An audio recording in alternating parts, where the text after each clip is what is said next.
We in the building. We in the building. We in the building, bitch. We in the building. We in the building. We in the building. We in the building, bitch. We in the building.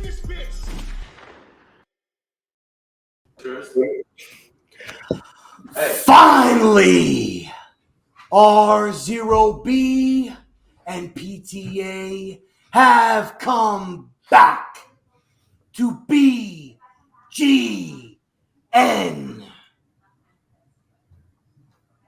which means that finally R0B, PTA, and of course, because now my screen is on and I can see the Entertainah have come back to Giants Talk. Love it. What a great intro. Ladies and gentlemen, today we have an amazing show for you. We are going to be talking about that Rudy Poo candy ass Deshaun Watson. We're going to be talking about that Vince McMahon owner down in Miami. We're going to talk Giants training camp. We're talking Hall of Fame game. We're talking to a man that was there live at training camp. Looking very thin. Good, I might add. Thank you, sir. We're going to talk about all of that.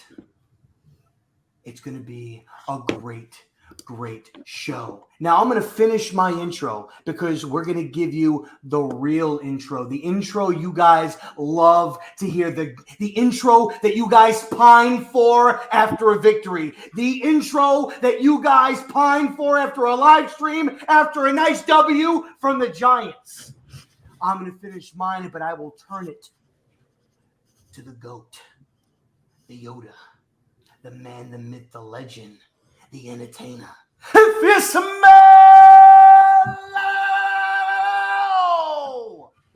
What R0B, PTA, and Entertainah. I'll try it. It's cooking. Take it away, my friend. Stand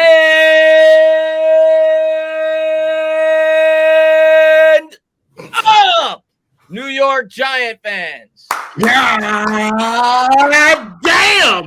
Does that feel good or what? Goosebumps. Is football back? Things that give me goosebumps. What? And that's Marvel and the Entertainah. Okay, before we go any further, I'd just like to give a shout out to all my veterans out there. We fought and we won. Good on you. Let's go. Hell yeah. I'm super happy. Let's go. Love your t-shirt, by the way, guys. Thank you very much. Thank you. Great year. Thank you very much. It was a good year. Yeah. Y'all remember? I remember. Hell yeah. Let's go. Chris. YouTube Yoda. Yes. Yoda's in the building. How are you doing, my friend? How's it going, bro? I'm doing good, man. Whoa. You start off by giving us a view of the moss. Oh, yeah. You give us the view of the moss. Hey, listen. Oh, listen. Okay. I'll be very honest with you. I'll be very honest. I would rather look at that than watch Justin put not brown spicy mustard on a hot dog.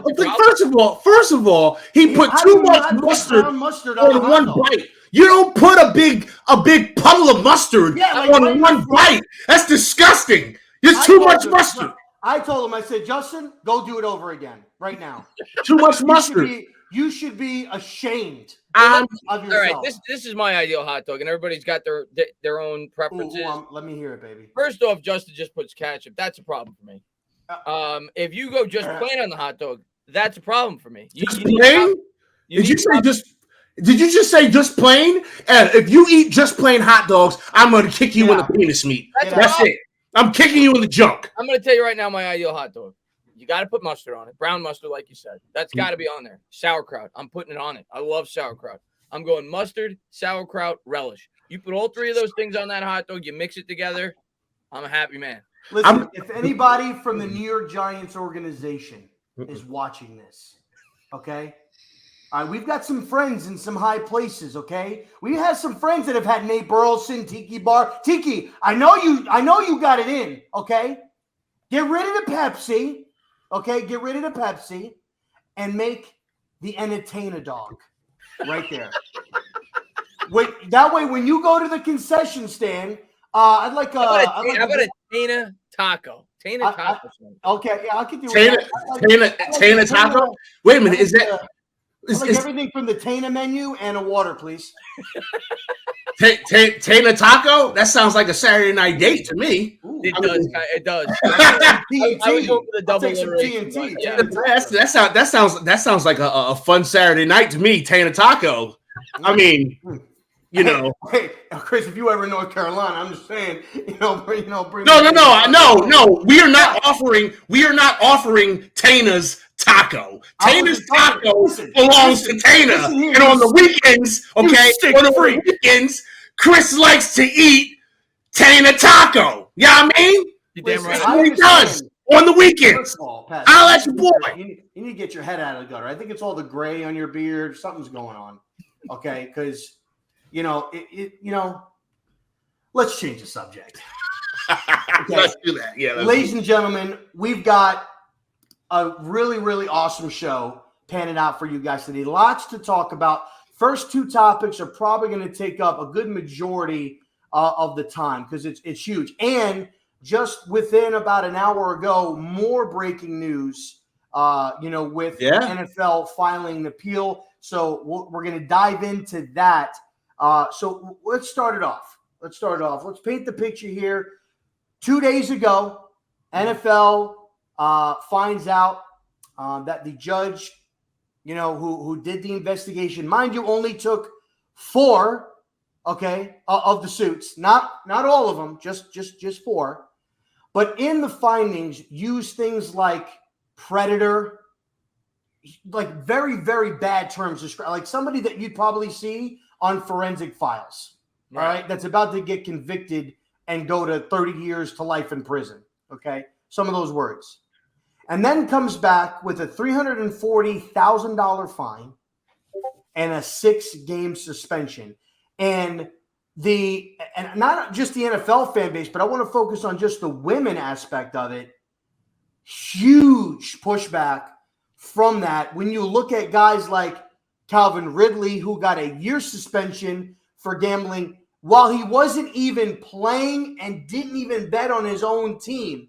You got Josh Gordon getting in trouble for weed and getting 25-plus games. Yeah. You got Lane Johnson using steroids and getting 4 games. You had Ben Roethlisberger and Zeke with just 1 accusation against them getting 6 games. This man had 24 women that filed lawsuits against him and got 6 games. So I would like to hear your guys' thoughts. Chris, we'll start with you. You're our guest here. Yeah. We'll start with you. Your thoughts on when that first ruling came out. Yeah. First, I'll go back to the Ben thing. Was Ben? I'm assuming the 6-game suspension was based off the rape allegations. Correct, yeah. Which he settled as well. Okay, so. I wasn't even aware of the punishment that he received because I think Ben should have been suspended more as well. If I'm being honest with you, because the things that came out about him, you could at least argue, even though it wasn't 24 different women, was pretty egregious. Like it was like pretty bad stuff. Yeah, and that you should be going to jail for that. But it's in the past. You can't correct the mistake that the NFL made there. As far as the Watson thing goes here, yeah, it's a joke. It's a joke. I mean, the guy, it's 24 different cases. I understand that he's not going to jail, and I guess technically he was not convicted in terms of a criminal case. I know that he settled with all these women, though, for sure, and there is no way that he's completely a saint in all of this. So, like you said, you brought up the Ridley thing. Ridley got suspended for a whole year and it wasn't even like a big bet, like for an athlete. It was like a couple of $1,000s for a guy that makes millions. It's not like a ton of money. He wasn't playing. It wasn't on his own team.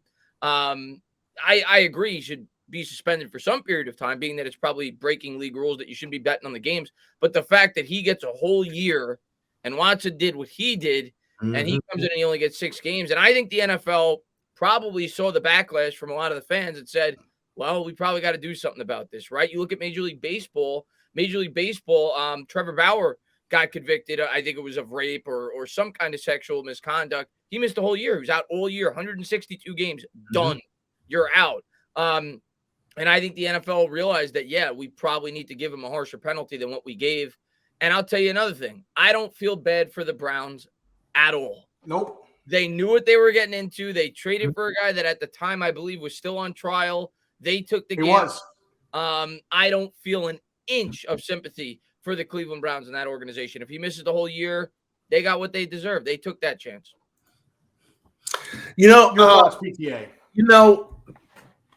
So from the very beginning, right, I said that Deshaun Watson is not a predator. I don't think Deshaun Watson is some kind of a sex maniac, right? I think Deshaun Watson is a guy who probably should have made some better decisions in his attempt to have sex with women he was attractive with. Okay, I think he had an ego. He had an ego. Yeah, I understand everybody is all up in arms about this and all these allegations, right? But we are not talking about 24 allegations of rape. That's why I said, to me, the Ben case is worse. We're not talking about 24 allegations of rape. We're talking about 24 allegations of misconduct, which could be, hey, shorty, suck my dick. I'm Deshaun Watson. Like, that's what it could be. I'm just trying to be as honest and transparent about my feelings on this, okay? Mm-hmm. I always said that everything that these women said he did. But it wasn't in an effort to control power. It wasn't in an effort to manipulate women, I don't think. Deshaun was just trying to bang everything, and it was a stupid-ass decision by him. He needs to be smarter than that as a person who was on TV. He is a recognizable face everywhere he goes. You got to be a little bit more careful about the way that you move. And, I personally thought he should have just got the whole year. I don't agree with the 6 months. The league is appealing. They're trying to make it a year. I'm pretty sure it's going to happen. It doesn't even matter. But I'm not going to treat Deshaun Watson like he's Bill Cosby. Like, I'm not going to do it. I'm not going to do it because again, how many of us as dudes, be honest with yourself, how many of us has said some just egregious shit to women we don't know trying to get with them? I mean, like, let's be honest. Like, let's be honest. I'm not a hypocrite, okay? I'm sure there's about 5 to 10 women that could pop up and go, you know what? He tried to get me to have sex with him, and it made me feel uncomfortable. I guarantee it. Because when I was younger and I was thinking with my dick, I was an idiot, right? That's just the reality of it. So I'm not going to throw stones in a glass house, knowing that I've said some egregious shit to women in the past that I would never say today. I'd never say some of the things that I said to women. All right, real talk.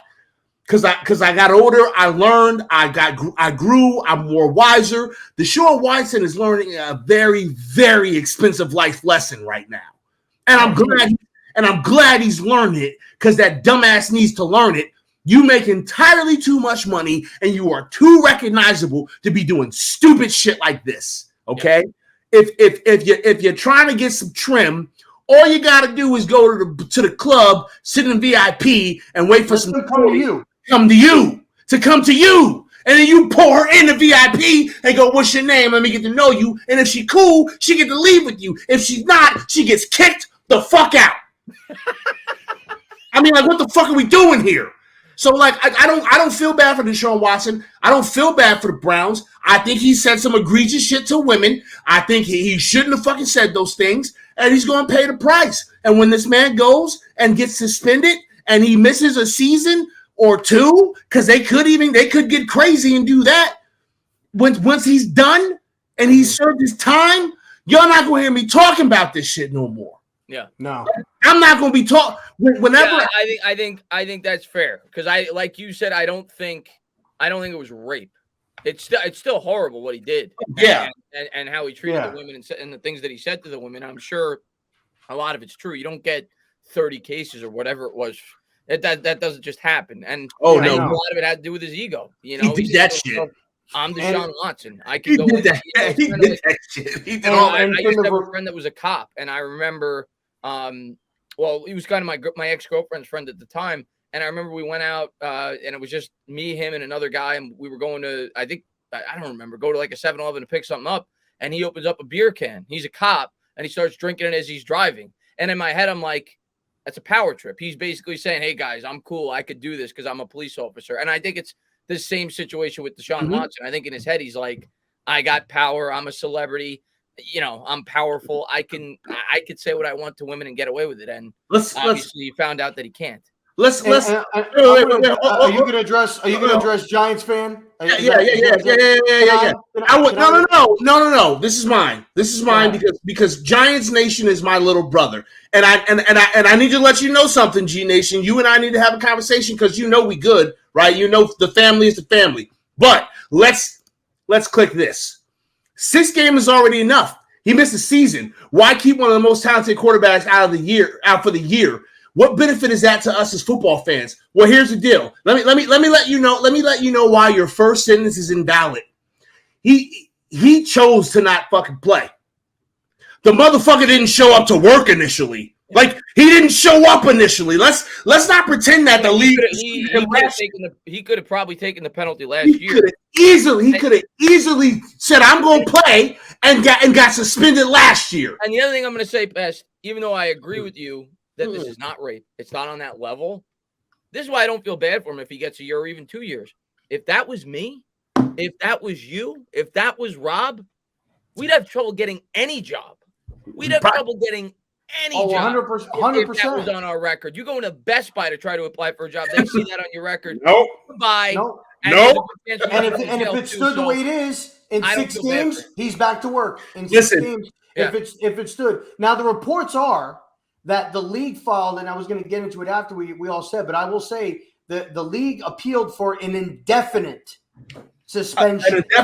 An indefinite suspension that will last at least 1 year. That's what the report. Okay. So then I didn't hear that part of it. It is an indefinite suspension that will last at least. They want him. They want him to apply for reinstatement. That's what they want him to do. Correct. My thoughts on this is no. I agree. I don't think that it's rape, but I'll cover a couple of things that you brought up, Pest. Like, I agree. Yeah, as guys, we probably have all said some things to women. But here's the thing: we've probably said it over the phone, through text. I said it in person, or we were out in a public forum, like a club or a bar or something like that, and said those things. We didn't physically go and seek out somebody and go on a one-on-one private setting between him and a masseuse. Yeah. And try to manipulate, coerce, or to take advantage of that. Now, yes, granted, I'm a father. I have a daughter. So the way I look at it is, if somebody did that to my daughter, you fuck him up. I would want to kill him. Like, you choke your neck off. Yes, that's what happened. And I think, and I don't remember who I saw this. It might have been Dan Orlovsky that said it. But how do you expect, like, sons of moms, sons of grandmothers, fathers of daughters, brothers of sisters, all of this stuff? How do you expect them to go to the game and root for this man, knowing what he did?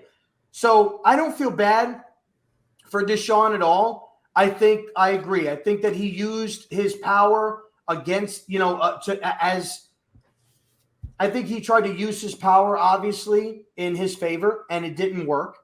And I think he tried to put it off as long as he did and tried to play the victim. And I also think that this whole contract thing was to ensure that, okay, if something's going to happen, I at least want to get my money.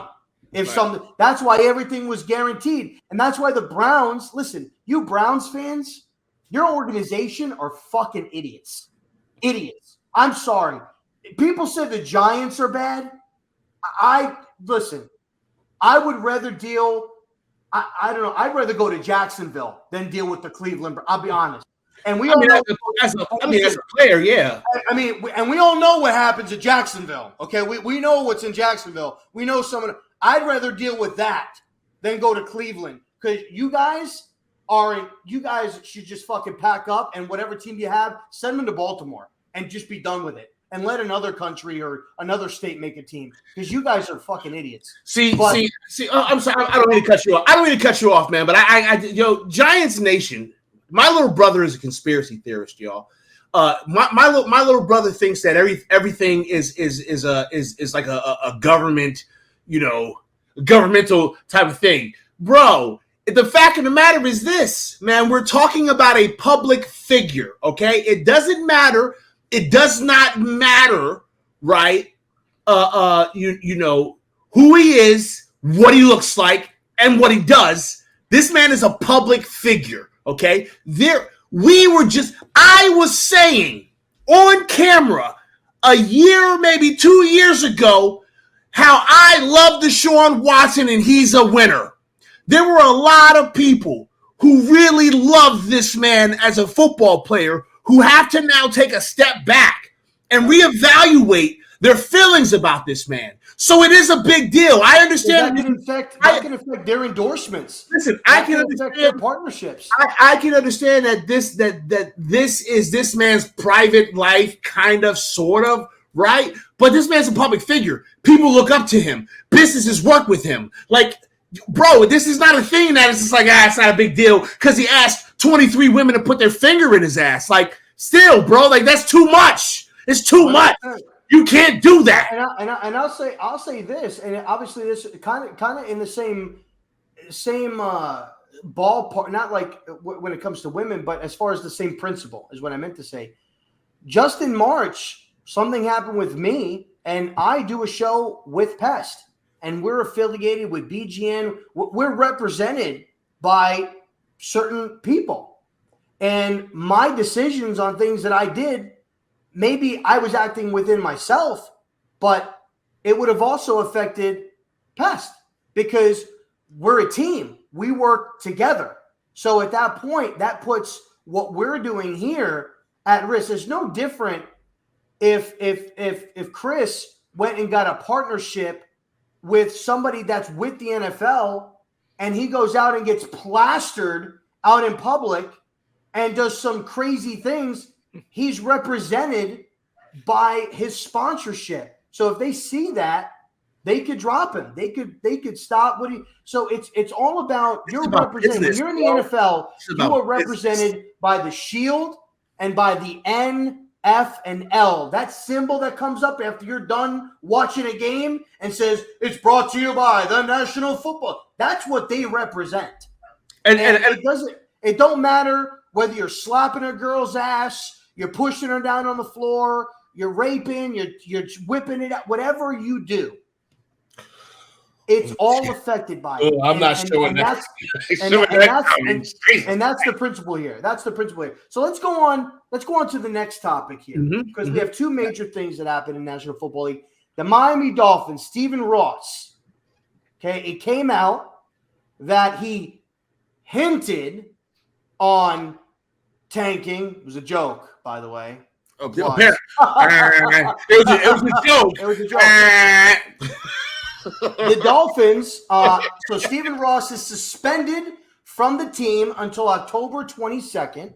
Bullshit. And they lose their first round pick in the 2023 draft, so this coming up draft, and the third round pick in this coming up draft. So 2 draft picks, and the owner is suspended until October 22nd. Now, this is obviously another major thing. I think this Deshaun Watson really kind of covered up a lot of the Brian Flores situation. That seemed to have really kind of quieted down. But this is pretty crazy, to say the least. Now, in retrospect, I'm kind of torn here, right? Because if I'm an owner or I'm a head coach, and I know that the season's gone, I could understand wanting to lose more because you're not playing for anything.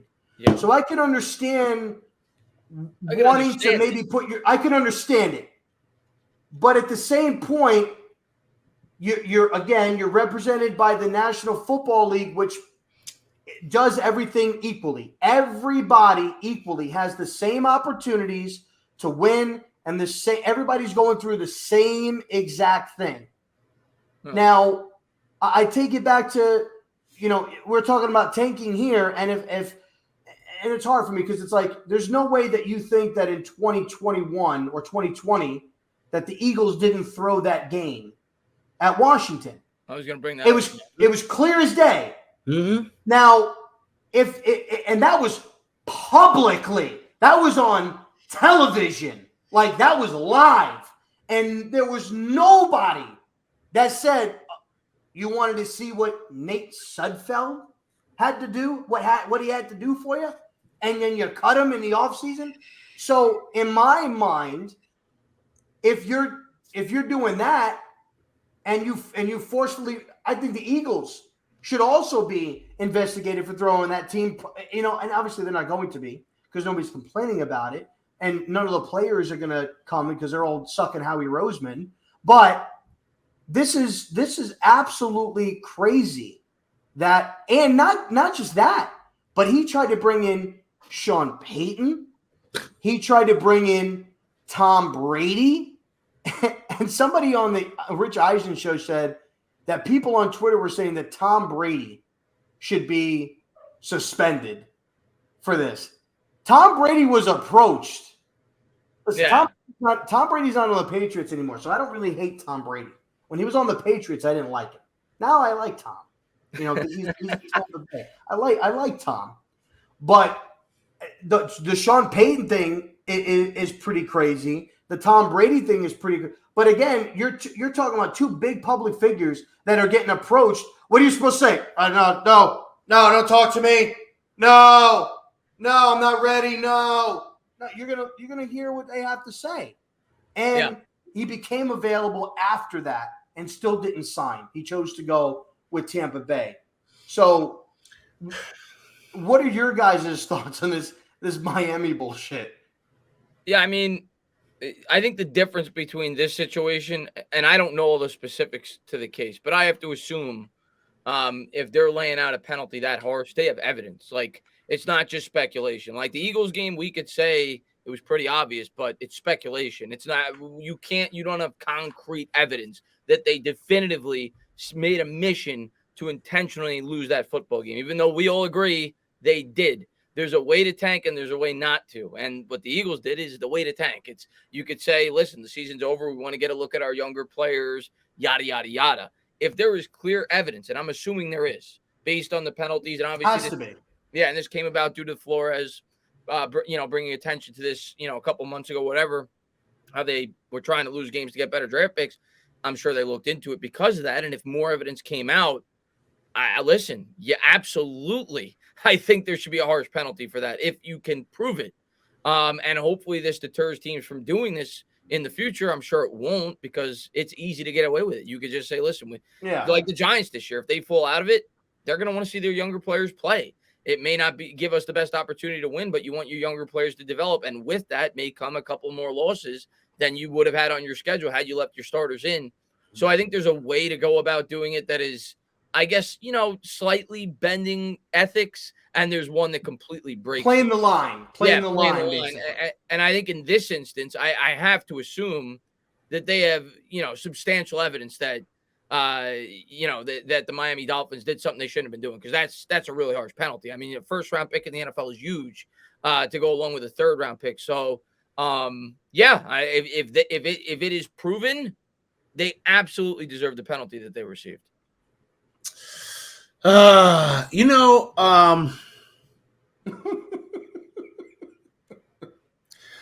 really sick of owners getting away with really shitty things.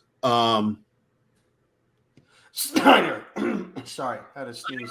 Yeah, this really upsets me, right? Because it's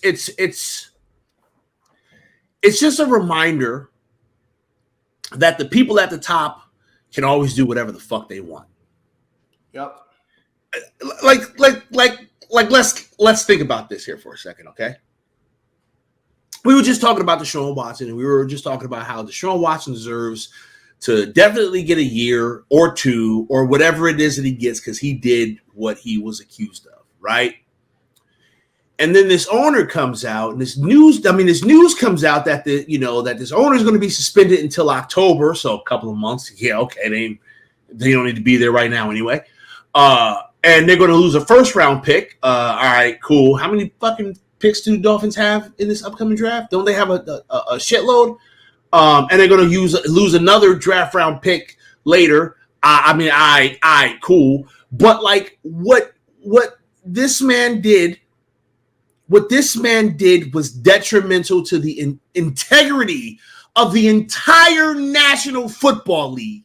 Every fucking owner, every general manager, every coach, every trainer, every player, it fucks with the integrity. And I'm gonna tell you another thing, Pest. And I don't necessarily agree with everything that Flores said when he accused all these organizations. Like, I don't think the Giants necessarily were racist. That's my honest opinion.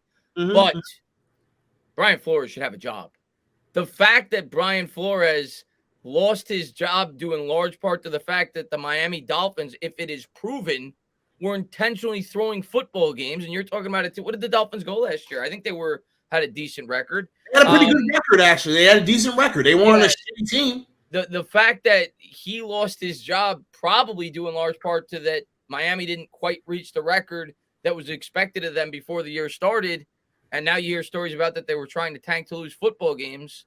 You really feel bad for Brian Flores because if the Dolphins won an extra game or two, he'd still have a job. Yeah, and here's the thing. I've never thought that this was really a race thing, right? Because in life there's a misdirection that happens when they show you the race thing and you're not following the money. Okay, it's a money thing. These assholes who got billions and billions of dollars can effectively do whatever they want with very minimal consequences. Very minimal. A player got suspended for an entire fucking season for gambling on a game that he didn't play in. Yeah, it's true. I'm just listening to that. What the fuck are we talking about? And this kind of goes perfect into the third topic is, how do we feel that both the Deshaun Watson and the Miami Dolphins situation is going to affect the National Football League going forward? Because we're not talking about, and let's be fair, it's probably not. It's probably not going to do a damn thing because, like you said, Pest, you've got guys in ownership that own teams that are billionaires, whatever, and they got money, and they don't care.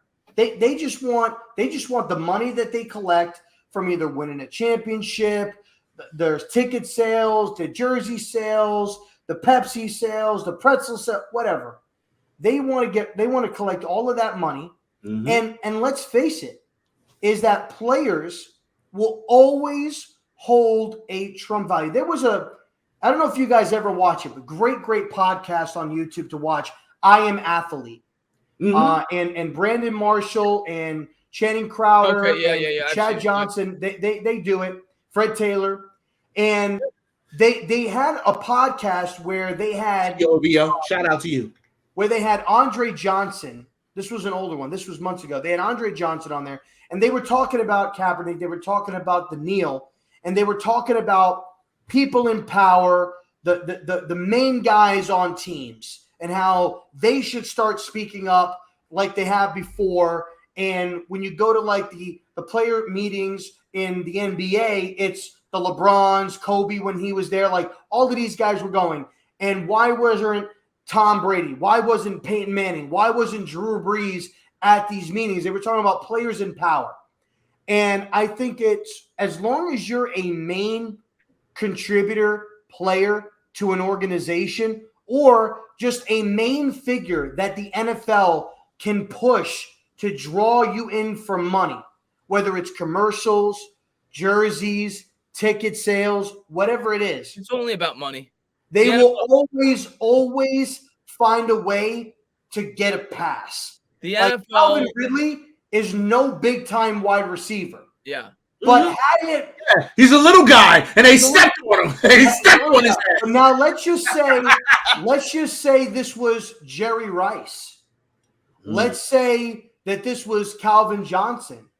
Let's say that this was Randy Moss. Let's just say that they were these bigger guys. I don't know. Tom Brady got suspended. He did 4 games. But Tom Brady did get suspended. But I think a part of that reason that he got suspended is because I think the league was trying to stick it to Bill. And I think another thing was that I think Bill was trying to stick it to Robert Kraft. And at the same time that he got suspended, that was when the allegations came out against Robert Kraft when he went to the strip club. So I think that didn't help Tom Brady's case either. They were like, oh, so your owner's fucking up, your quarterback's fucking up. You know what? You both are out of here. And that's why that was when that whole thing was going on. It's not going to change anything. It's not. But I will say though that the league filing the appeal and listening to the lashback, that or the pushback is what I meant to say, by fans, members in the league, players, and the main people here, women, which you're pushing. Like you have commercials where it's for everybody, and you're including women in this. Yeah. So you're pushing this. You've got women refs, you've got women coaches. You're really trying to integrate, and it's only a matter of time probably until we have a female player on the field. I can see it. I can see it. Kicker, punter, yeah. Kicker, punter. It's only. I need a linebacker. I need a big ass linebacker. I need a lady that can knock a helmet off. Listen, you need to stop watching those female football players wearing the panties and the shoulders. Allegedly, hey yo, them girls be hitting though. Them girls be hitting. Listen, they be hitting. They be hitting. I understand. I understand that it's like they make it like eye candy, and I think that's a little shitty or whatever, right? But I'm not complaining about good looking women hitting the fuck out of each other on the football field. They be fucking each other up, and I love every minute of it. There's this one girl. She's like a running back. This big black lady. She's a fucking stallion, son, and she run your ass over. She's a goddamn stallion. I love it. I love it. Mute button. Mute. It's not working. Anyway, how do you guys think that it will affect the league? And if it will it not? And if it does, how do you feel that it could affect the league? I mean, at the end of the day, the only thing that affects the league is their pockets. That's the way it's always been. They talk about player safety. They talk about the importance of concussions, yet they still have Thursday night football games, and they make these guys play on short rest. They care about money. If they lose Thursday night football, they lose money because it's a primetime game. That's what the league cares about, and they added another game. If you're so concerned about player safety, why are you adding a 17th game? The NFL is about money. So if these things affect the pockets, at the end of the day, let's be honest with ourselves. Why was Colin Kaepernick blackballed? Why was he blackballed? Money. They knew a lot of the people that watch the sport are very conservative. They're super military, and they felt like he was disrespecting the troops, even though, in my opinion, that was not the case. He was trying to get across a message. But that's a discussion for another day. But it was money, in my opinion. Why Colin Kaepernick? I agree. It's always fucking money. It's always going to be money. It's about the bottom dollar. And that's the only reason why these people get suspended is because it's for money. Yeah, it's for money.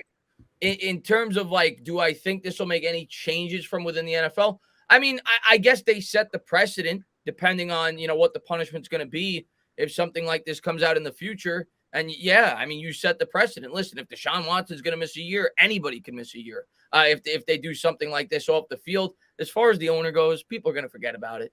Yeah, they will. They're going to forget about it.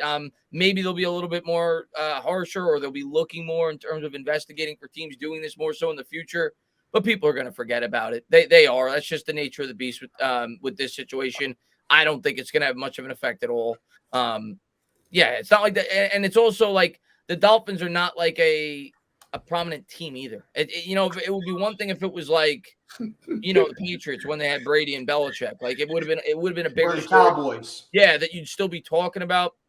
I think by next year we won't be talking about it. Yeah. Shout out to Nate. I see you in the building. Shout out to Taj. I guess Angela up here. OVO. Shout out to y'all. So honestly, we're gonna forget about this in about 4 or 5 weeks.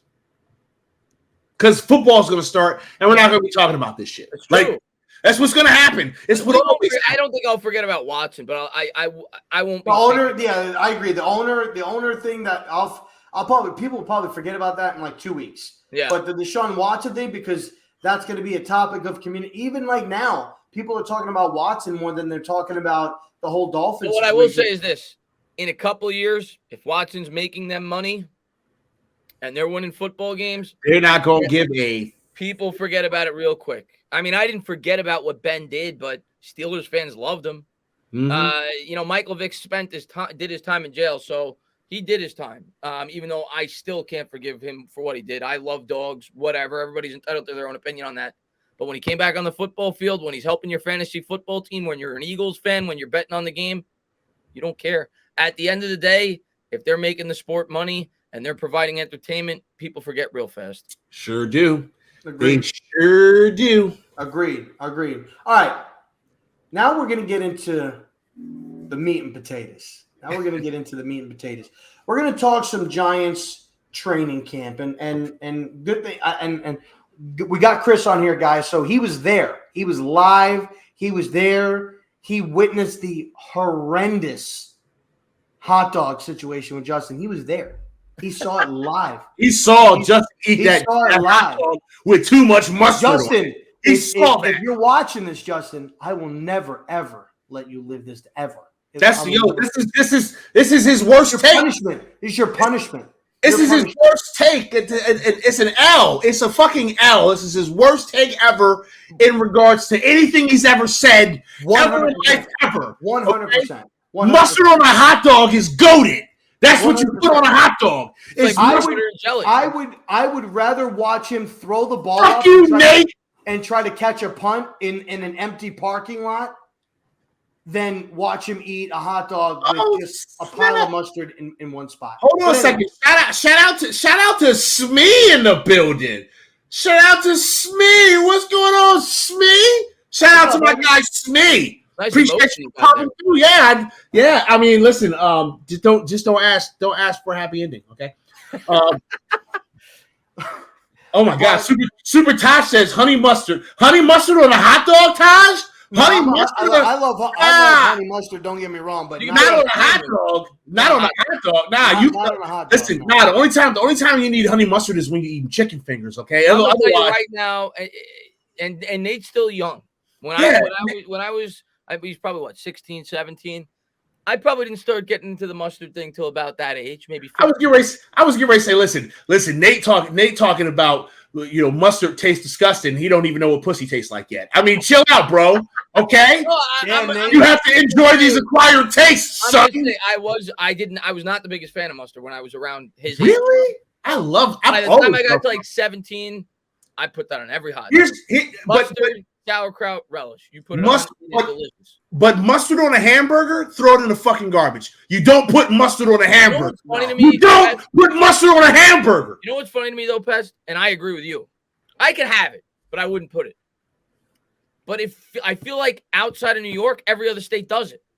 Every time I go to another state, they got mustard on their hamburgers. I remember the first time I went to Atlantic City, we went to McDonald's before we went to the casino in New Jersey. And they put mustard on the hamburgers. I'm like, what is that? In New York, you get ketchup. I feel like it's a common thing outside of New York or maybe outside of the metropolitan area. That's pretty regular. People do put mustard. And for any of you Entertainah fans out there, there's a new series he's going to be talking about where it's called Tana's Tacos. Tana's Tacos, baby. He dives in and lets you know everything you need to know about what he likes in those Tana Tacos. At first, your taco might be a little dry, but when it's on, he's done with it. It's gonna be saucy, baby.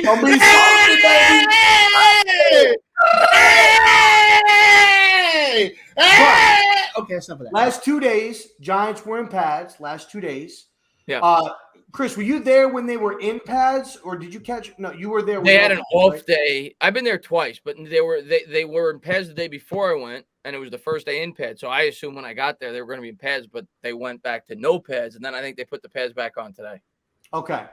So from your obviously we've all been watching. I've been trying to catch some clips on Giants.com, stuff that Did you guys see the YouTube video? Did you guys see the Giants YouTube video where they featured me? No, I missed that. I saw it. Yeah. You know what? Real quick, I'm gonna tell you the video. You're gonna laugh. Hold on. Yeah, I'm gonna find the video real quick. Go to the Giants YouTube page. I saw that video. Yeah, go to the Giants YouTube page, and then click videos and scroll to day 2, and it's like a 2-minute video of highlights, and it's probably I'm trying to find it. I'm sure. And everybody is in the comment section like, Taylor! Yeah. but basically, what's it called? Is just them. Here it is. It's right here. It's 6 days ago. 11,000 views. Training camp day 2. Top practice highlights. But basically, the whole video is them just showing the players, and then they have one quick flash to the crowd, and it's me. It's you. So it was just really funny. Yeah. But I mean, they had to do it. But as far as like top practice, okay, I got it. Top practice highlight. Yeah, you can share it. You could probably share the screen, right? No, not from here. No, I can't. He's it's gonna suck. He's in charge. But how are we feeling? Because I've been watching the highlights. I've been seeing the fast tempo. A lot of the pre-snap motions. I think it was today or yesterday they were working on 3rd and long and stuff like that. I saw Kadarius and KG today catching some deep balls, going up, getting aggressive. What were your impressions of what you witnessed? And obviously people want to know what you saw out of Daniel. I know he had a really bad day one of the days. I don't know if you were there for the bad day. But what are your impressions of the team? How's their tempo looking, coaching staff, and how did Daniel look? All right, yeah. So I don't read too much into Daniel's performance personally in training camp, especially in non-padded practices. So I've said it from the beginning. If he could throw 6 picks in a practice, I'm not going to flip out. He could throw 6 touchdowns in a practice. I'm not going to get overly excited. I'm going to remain even keel and see what this guy can do this year. Once we start to get into the regular season with this new offense, this new scheme, the new players, hopefully what we hope is a much improved offensive line with Evan Neal on the right side. But the one thing that popped out to me the first day I went was just the scheme. Like, it is so much different. Like, it is like apples and oranges based off the Jason Garrett offense. Pre-snap motion on every play, quick hitters over the middle, quick separation, a lot of crossing patterns. It's not so vanilla like Garrett was basically 5-yard curls. Like, it was the most predictable in terms of the short passing game offense in the NFL over the last 2 years. It is a completely different offense. And the one player that really jumped off the page to me in terms of the way that they use him is Wan'Dale Robinson. They move him all around the offense. They put him in the backfield as a running back. He had a couple of carries, I think, in the first practice I went to, another one in the second practice I went to. And today I didn't go, but I saw that they actually ran a wildcat formation with Tony, and then he had Barkley and Wan'Dale Robinson next to him in the backfield. So they're getting creative. That's the one thing that is really apparent to me. Like, this, I'm excited. And then on the defensive side of the ball, every play, at least the second practice I went to, is a blitz. He's sending like 6-7 guys every play. So it's hard to really get a great judge for the offensive line because they don't have pads and because they're going up against Wink's defense, who is sending 6 or 7 guys pretty much every play. Like, they were ultra aggressive. It also kind of disrupts the timing of the offense. So you're not going to really get a good feel for Daniel Jones and the overall offense until such time we see them go, like I said, in a regular season game. But just the scheme and the play calling is so much different. And I was really excited to see that as a Giant fan.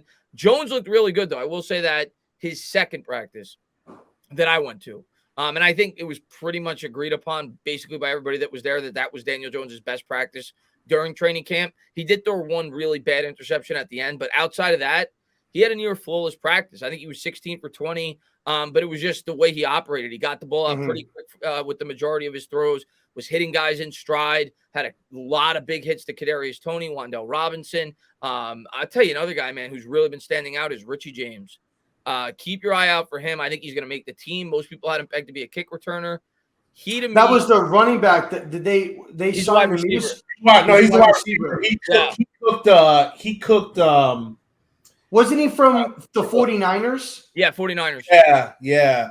But he cooked somebody. In terms of his skill set, he is a perfect. I'm not saying he's going to replace these guys, but in terms of the type of receiver he is, he to me fits the mold of a guy like a Wan'Dale Robinson or a Kadarius Toney. So I think it makes a lot of sense to have him on this roster, because if one of those guys go down, they want to be able to plug him in, and you can plug him in and at least run similar routes. He's kind of like a guy you can move around all around the offense, and he's got jets, man. He's got some speed. So I was impressed with him. And yeah, I mean, Bellinger's been getting first team reps. I know a lot of Giants fans have been asking about him. Evan Neal, I'll be honest, has struggled. But at the same time, we learned this with Andrew Thomas when he came into the NFL. You're talking about a guy now who's trying to pick up a new blocking scheme, probably something he's never learned before. Yeah. And he's overthinking it. Yep. He's overthinking it. He's not reacting. Yeah. And it may take him 3-4 weeks into the regular season to hit his stride. I'm okay with that. I still think Evan Neal is going to be a beast. I know some Giants fans are starting to panic. We don't even have the pads on yet, and they're starting to panic that this guy's going to be a bust. I'm not panicked at all. He's going to be great.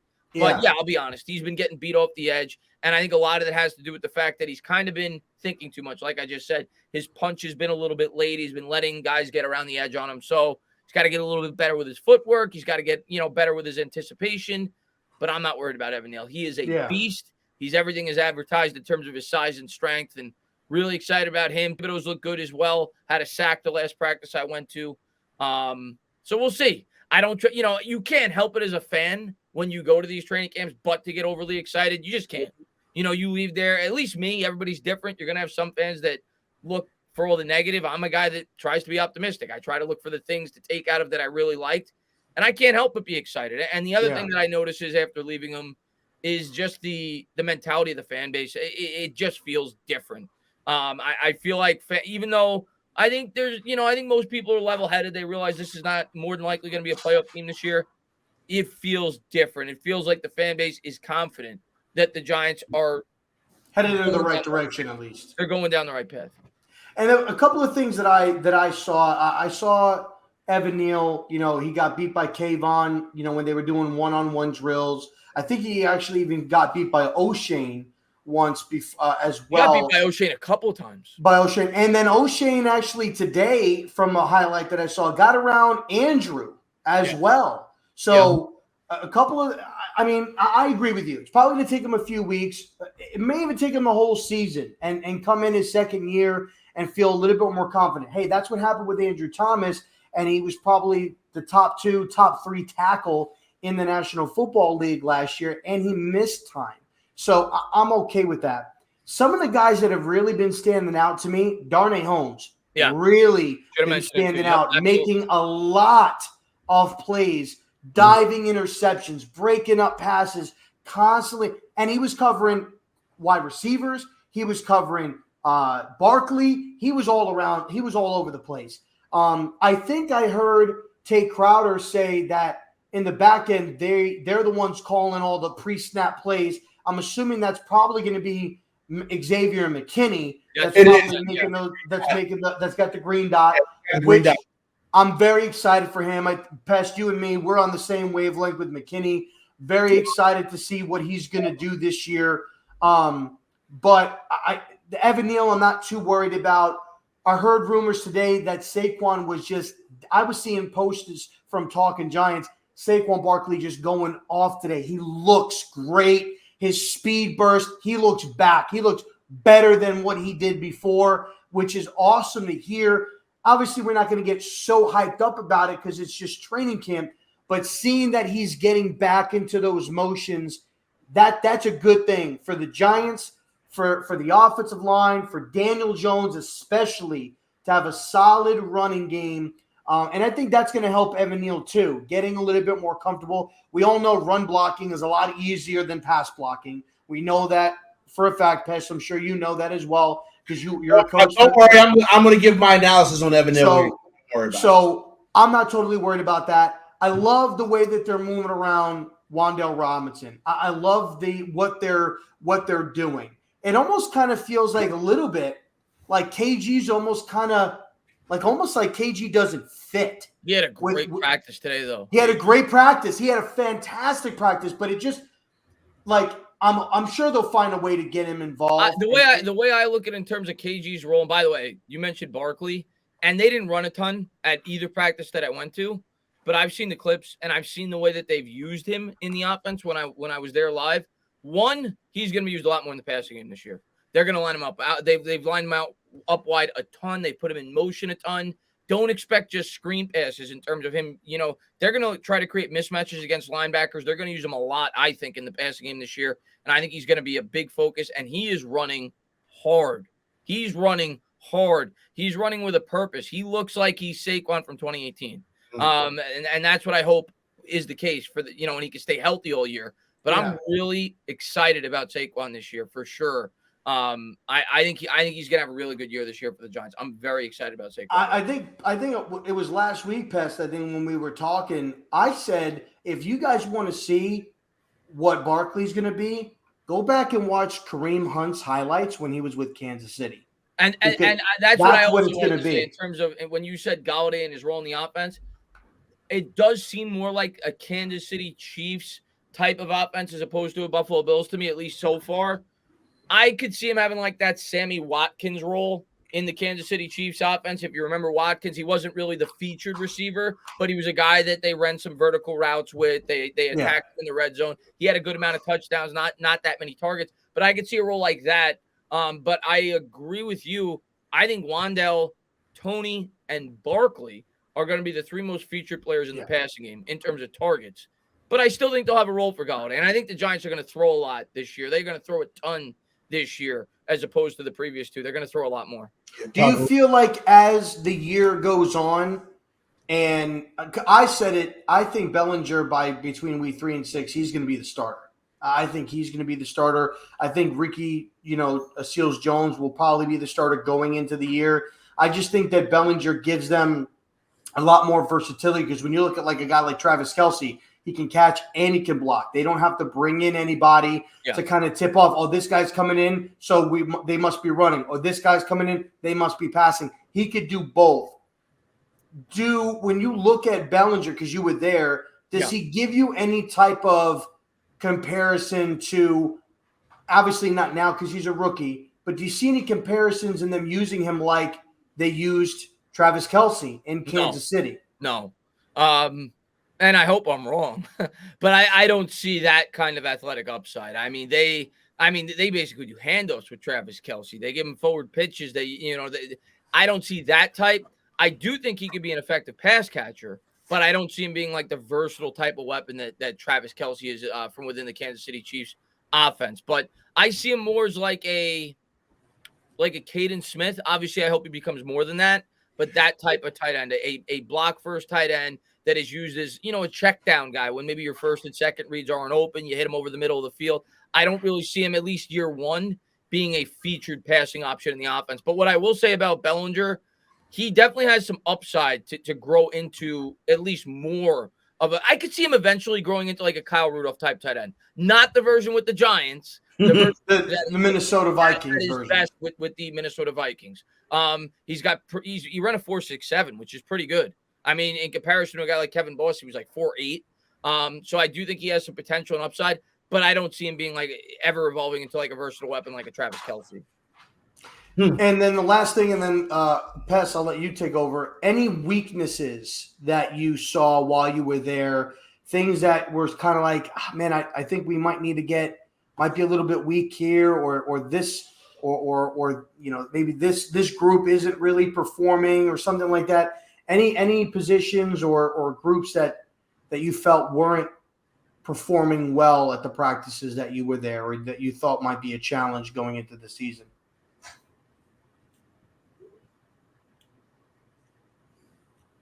Oh, you were talking to me. I thought you were talking to Pest. I'm sorry. No, you. I'm sorry. What was the question again? I was just responding. Like when you were there and you were watching, everything live. Was there a group of guys, position, or anything like that you felt, might be struggling a little bit, might be a question mark or an area that, you of concern going into the season, something that you feel like could be an Achilles heel and holding any back, whether it's any position, anything at all? Yeah, I mean, like I said, Evan Neal definitely stood out in terms of a guy that's still working on things, but it's practice, and that's what you're supposed to work on. That he's a rookie, so I'm not going to freak out about that. I'm going to say the cornerback spot. We talk about how all these wide receivers have looked good. Well, they're also being guarded by the cornerback. So I'll say it. Dory Jackson looked great in the last practice I went to, but Aaron Robinson, to me, he's been hit or miss, at least in a lot of the clips I've seen. Aaron Robinson was the one that got burned. Yeah, in the red zone. I think he got burned again today too. Did he? Yeah, he's been getting burned all camp. He just been toasted. And I'm not surprised by that. Like I think most educated Giant fans, at least going into the year, realize that that's probably going to be our biggest concern, especially on the defense. Oh, we got to get better at cornerback. Listen, we lost Bradbury. We didn't draft anybody yet. We drafted Flott, but he's more of like a developmental player that I don't really expect to be a starter, at least to start the season. And he'll probably be a slot guy. What'd you say? Flott's going to he's going to be a slot guy. He's not going to be. I like Flott, though. I do, but I don't know if he's ready to start this year.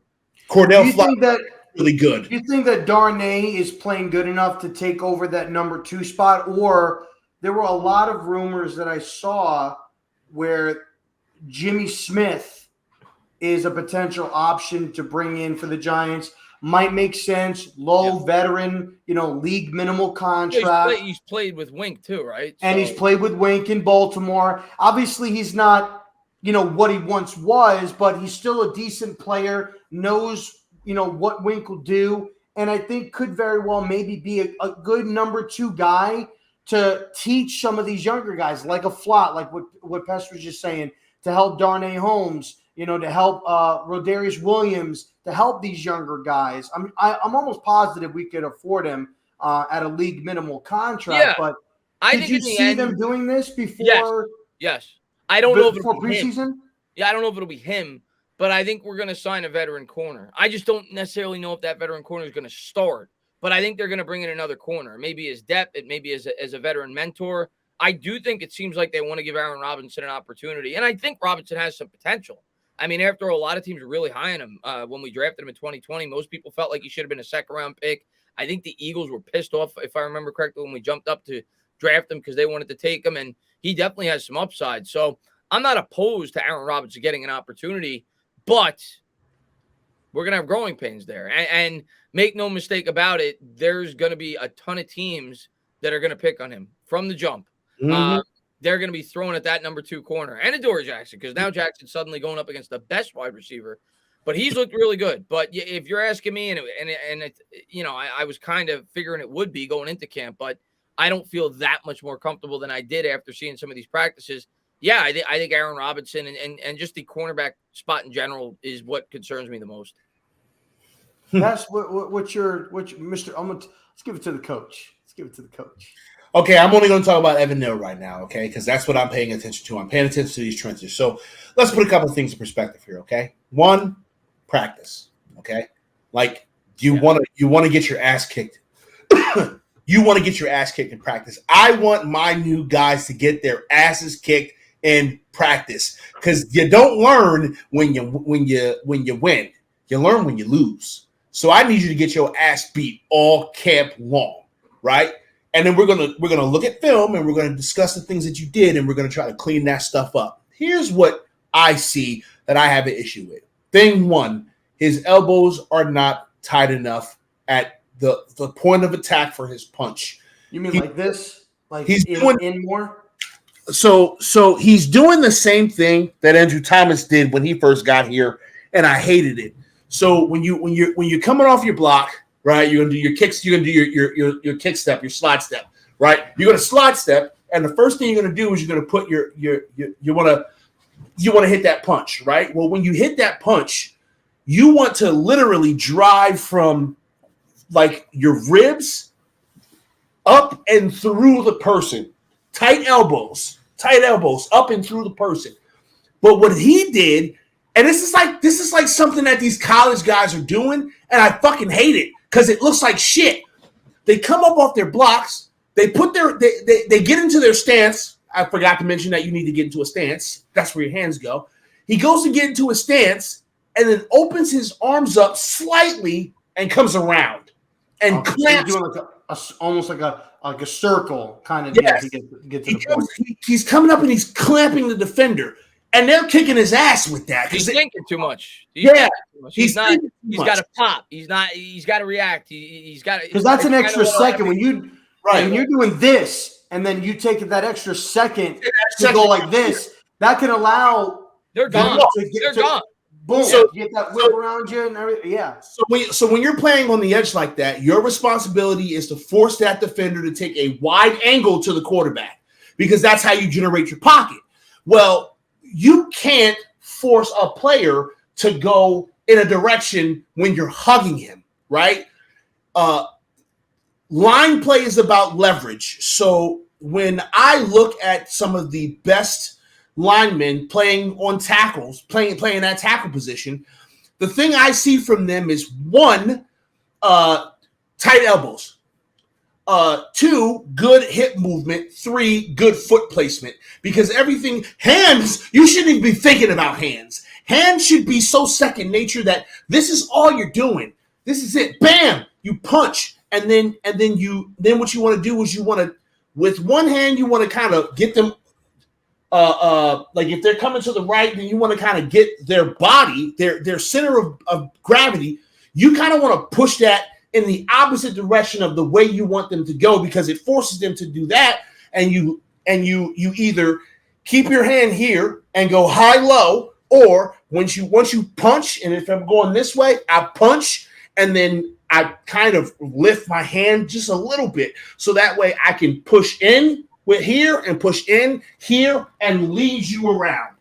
That's what you're doing as a tackle. You want him to take that wide pursuit so that you can create that nice little seed pocket, right?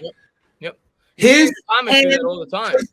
Thomas did it all last year. Yeah. The year before, I'm sorry, his rookie year. He did it. The whole goddamn I was like, stop doing that. But that's the one thing that I don't like from Evan Neal. His hat level is fine. I'd like for his hat level to be a little bit lower at the point of attack. I can't see his feet. That's where I'm fucked up. I can't see his feet. Hips look good. They don't look tight. They look open. He's moving well, but I can't see what his feet are doing. And I have a sneaking suspicion. I can't prove this yet. I have a sneaking suspicion that when he goes to punch, he actually chops his legs out to try to get low, and it forces his feet to be outside of his shoulders. That's what I think is happening, but I can't see that yet. From the video I saw when he was going one-on-one with Kayvon, and Kayvon beat him, it almost kind of seemed like, so I know what you're talking about. You come up, boom. But I also know, like, your first step has to be a pretty good wide step out to give you some good leverage. His step outs are not wide enough. I can't see. I saw it. I saw it on the video. Okay. So he was up, but he was taking shorter steps. And with Kayvon coming around the edge, he lost the outside leverage. So now he's trying to stretch to get over to that spot. It wasn't like boom, and then you take that step out. It was boom, and then he was trying to shuffle with him, and it wasn't working. And he did the same thing with O'Shane, because O'Shane got around him. He ended up getting a holding penalty, and they threw the flag on him.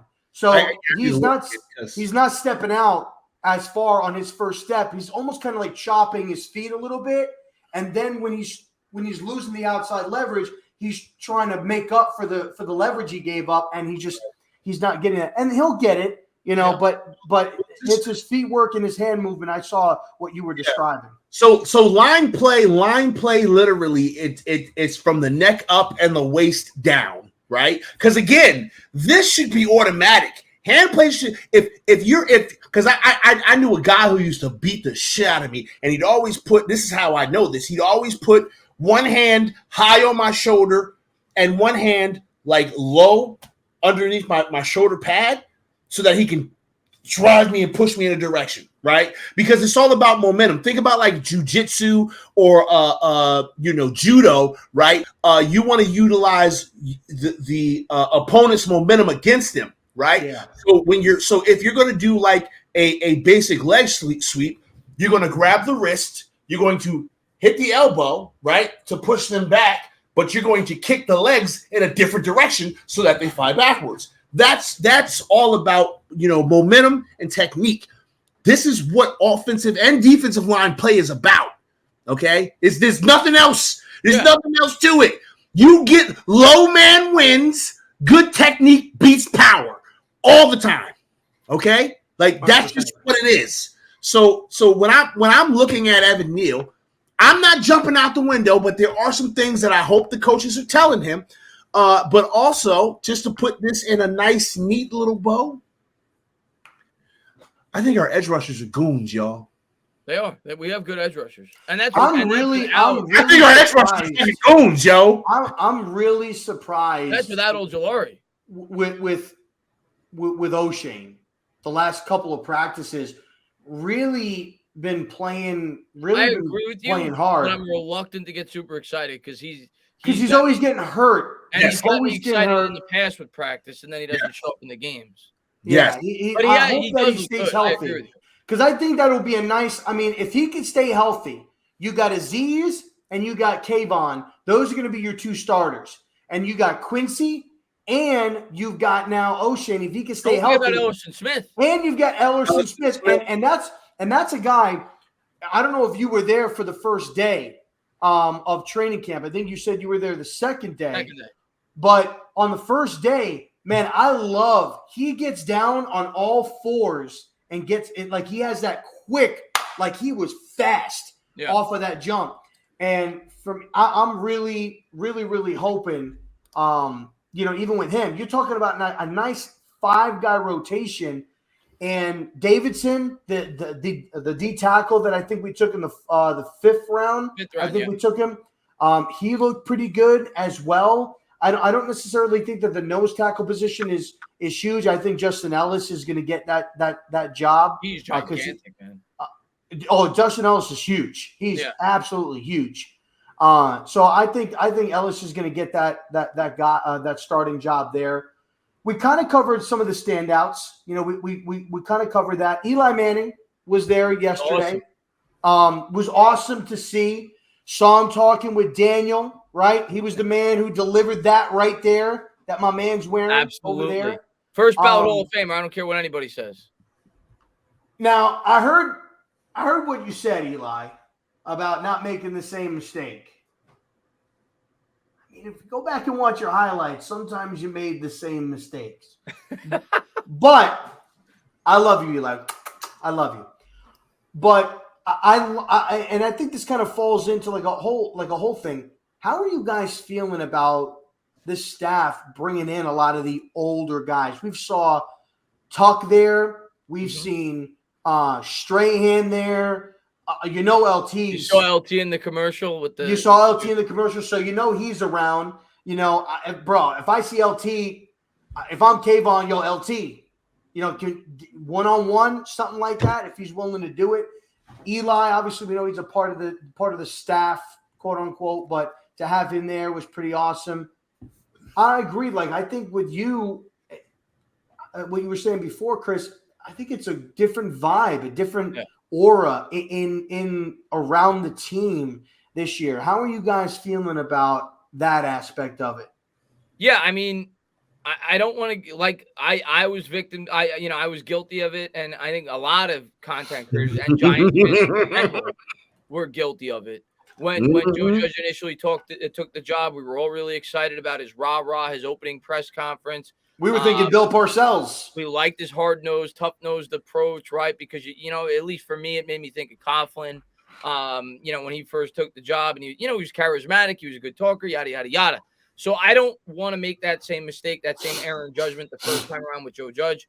I need to see results for sure. But what I will say is these guys seem smart. These guys seem to know what they're doing. and I'm definitely going to give them a fair shake. Listen, if I gave Dave Gettleman 4 years, you bet your ass I'm going to be giving Joe Shane 4 years. Like I'm going to give this guy an opportunity to build this team.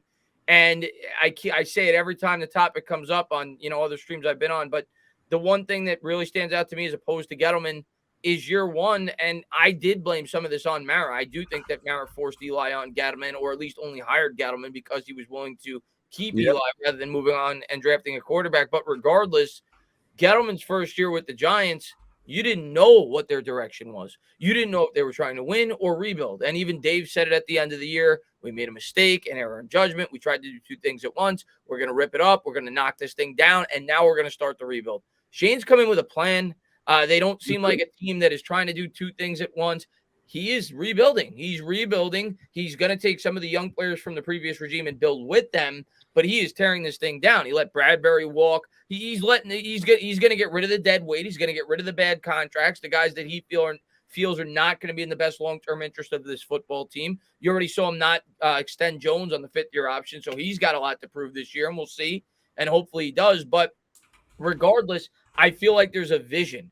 And the other thing that I really like in terms of Dable being the head coach, I think a major problem with the upbringing of Daniel Jones was the fact that he had to learn a completely new offense his second year in the NFL. You drafted him for the Pat Shurmur offense. Now you ask him to learn the Jason Garrett offense. Now you're asking him to learn another one. But when I'm thinking about the next quarterback, if we move on from Daniel Jones, suddenly you have a general manager and a head coach that are, they're together.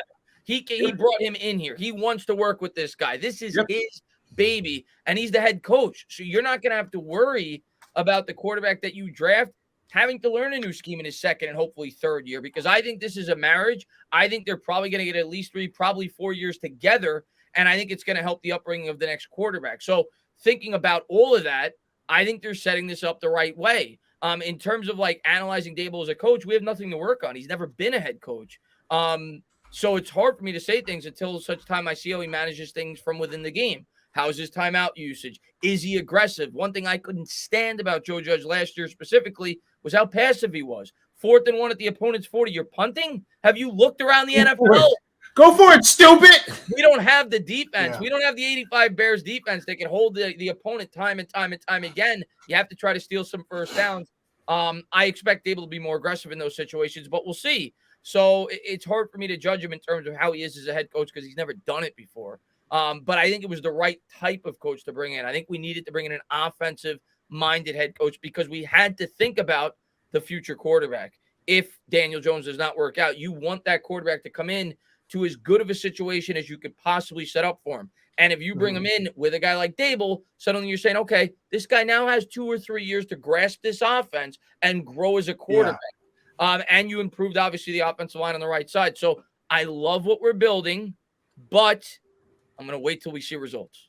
Mm-hmm. I agree. I think I forgot who. I think I was on.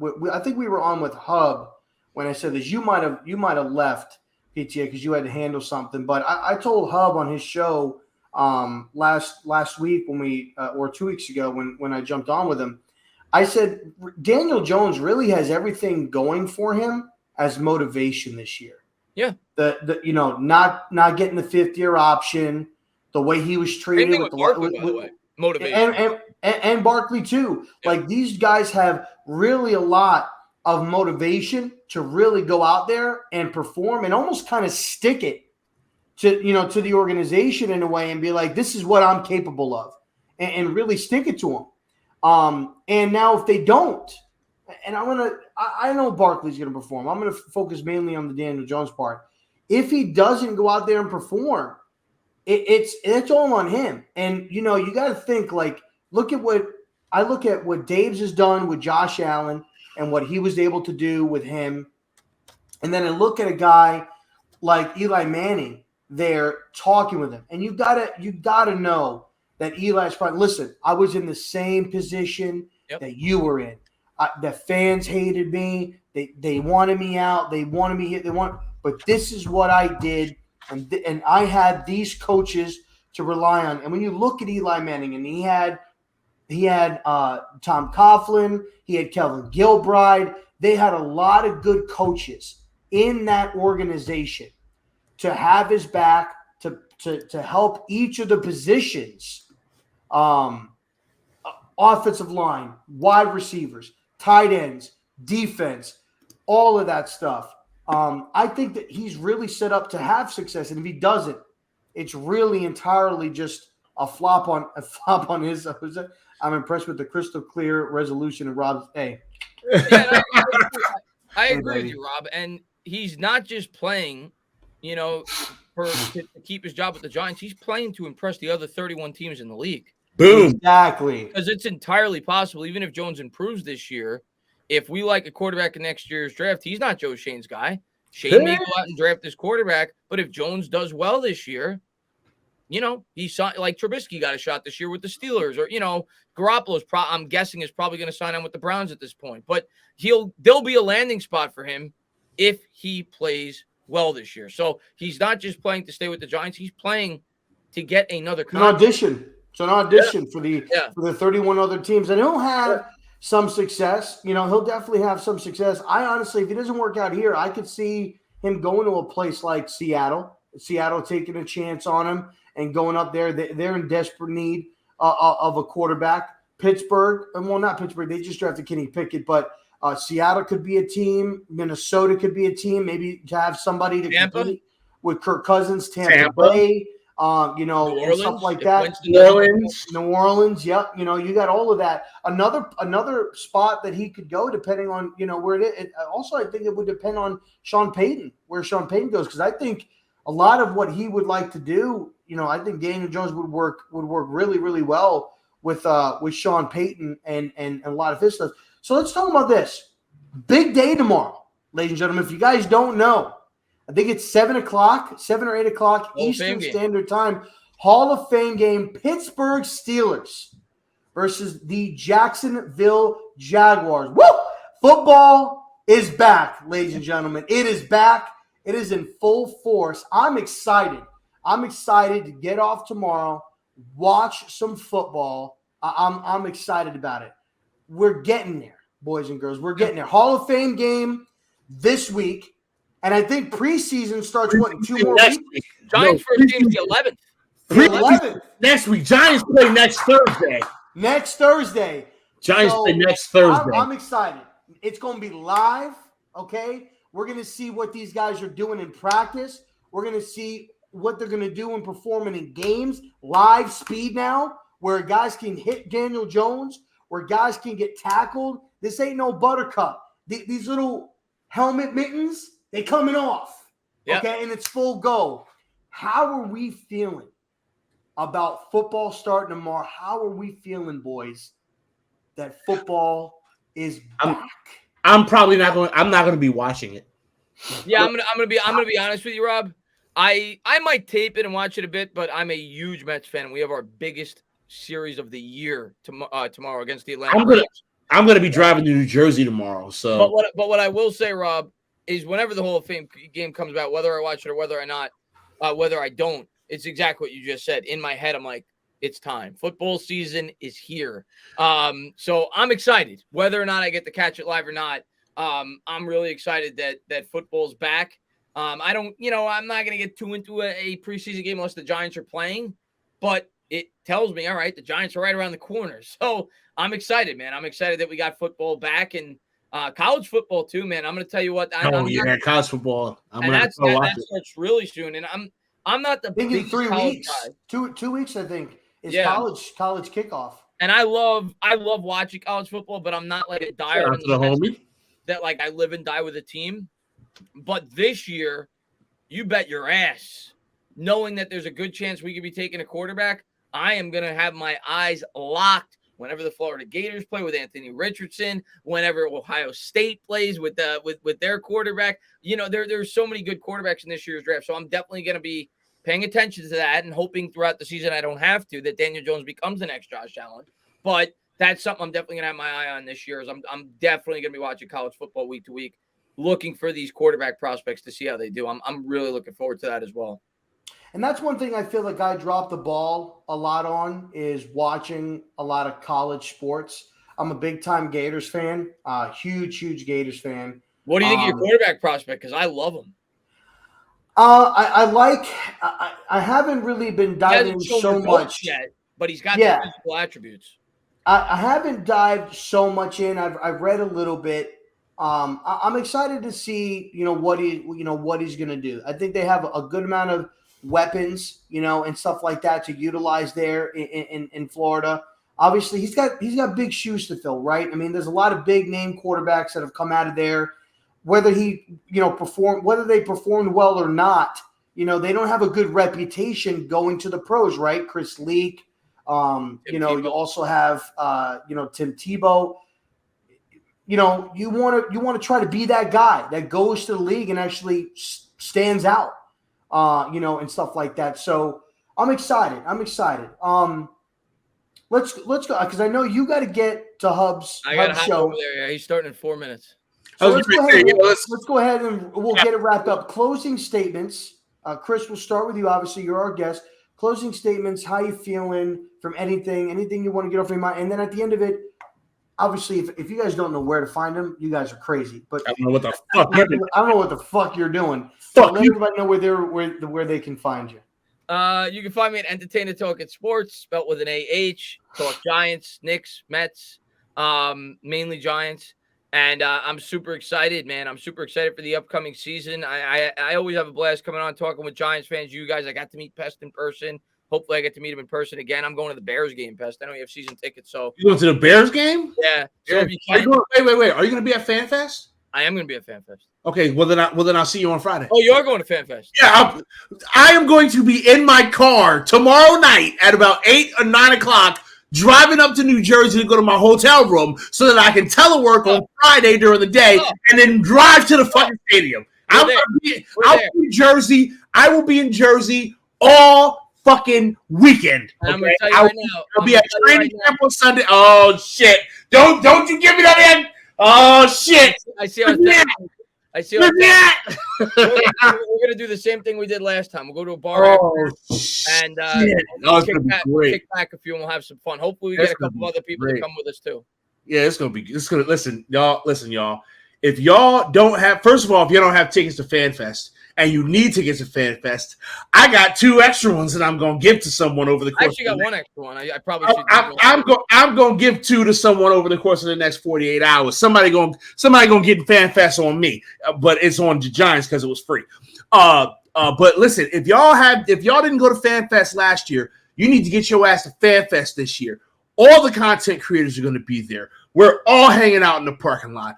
All the media folks are going to be there with us. We're all hanging out in the parking lot. We're going to have food. We're going to probably have alcohol and any other libations because, there are some things in New Jersey that are legal.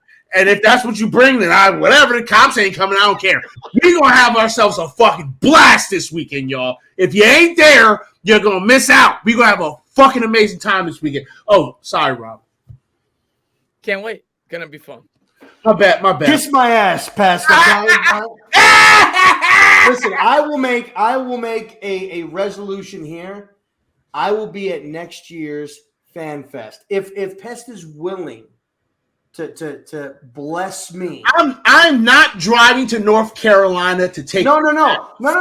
I'll come to you. You bring your ass to me. I will drive you up there. That's fine. If you're willing to get me bless me with a ticket, I will drive my ass. FanFest freeze. I thought you said tickets. You said tickets. And they're free. They are tickets, but you have to claim them. They're free.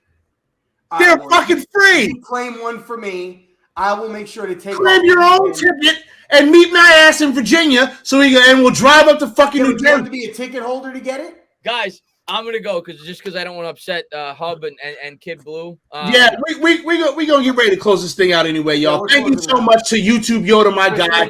Go ahead, Chris. You go ahead and slide out. I appreciate you so much. We wouldn't be here if it wasn't for Chris the Entertainer, and that's dead ass. I got blessed by YouTube Yoda, and I'm so thankful for that. Go kick some ass. I'll see you on Friday. Thank you very much. I'm looking forward to seeing all you guys again this year. It's gonna be a lot of fun. I'm probably gonna get there around 3, so hopefully you guys get there early too. Sweet. All right, good, everybody. Rob, man, pleasure, man. And definitely, anytime you guys want me to come back on, I'm definitely gonna try to have you guys on at some point on my channel this season too. So I'm looking forward to it. Sounds good. All right, take care. Thank you. Hey, shout out to Big Pat Sports before we get ready to close this thing out here. Oh, Big Pat. But yeah, listen, y'all. If your ass ain't at FanFest this weekend, I don't know what to tell you. We're gonna have ourselves a blast. Sorry, Rob. I'll get you there next year, I guess.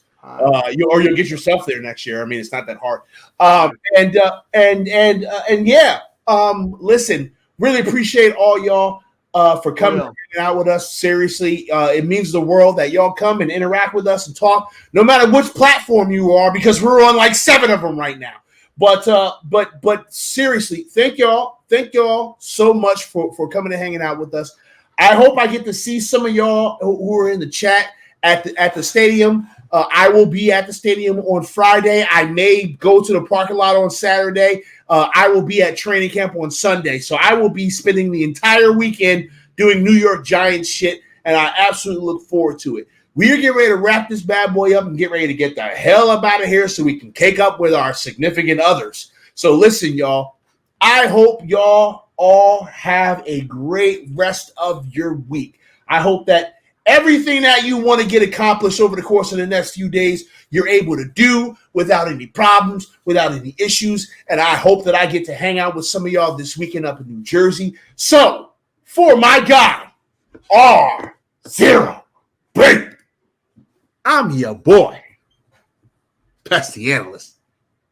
And we get the fuck out of here, so we'll catch you guys later. Deuces!